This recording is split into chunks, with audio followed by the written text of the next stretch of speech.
Emménager dans un nouveau pays peut être une expérience difficile.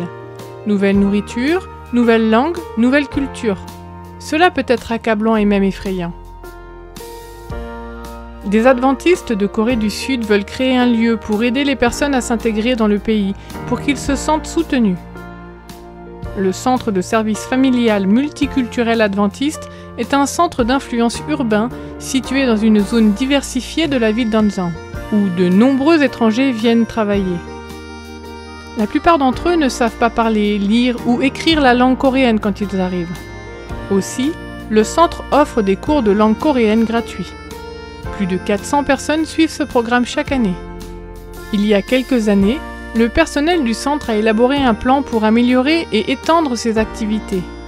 Ce nouveau plan a permis d'offrir une expérience holistique aux autres membres de la communauté. Parmi les services les plus utilisés figurent les différents refuges du centre. Il s'agit notamment d'un refuge d'urgence pour les personnes sans revenus ni logement et de refuges collectifs pour les parents isolés. Les familles qui séjournent dans les refuges se voient offrir des repas gratuits ainsi que la sécurité. Plusieurs des étrangers ne savent pas comment fonctionne le système de santé. Aussi, le centre pourvoit à des soins dentaires gratuits une fois par semaine et des soins de médecine générale une fois par mois. En plus, les touristes ont accès aux services de conseil. Grâce à la présence du centre dans la communauté, un certain nombre de nouvelles congrégations se sont formées dans une variété de langues.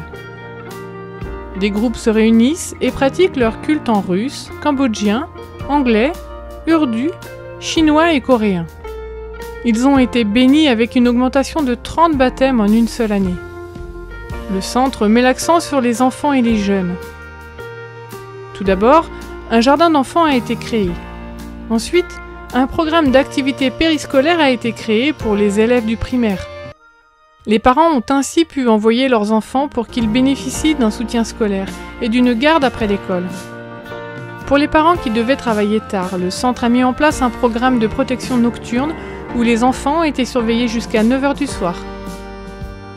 L'académie scolaire coréo-russe pour les élèves du primaire et du secondaire est particulièrement populaire. Plus de 60 élèves y sont inscrits. Le personnel du centre entrevoit de nouvelles et passionnantes possibilités de contact avec les familles, mais ils ont besoin de votre aide.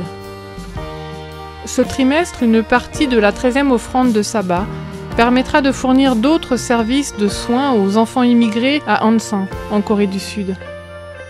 Veuillez considérer ce que vous pouvez donner pour cette opportunité. Merci pour votre soutien par l'offrande du 13e sabbat.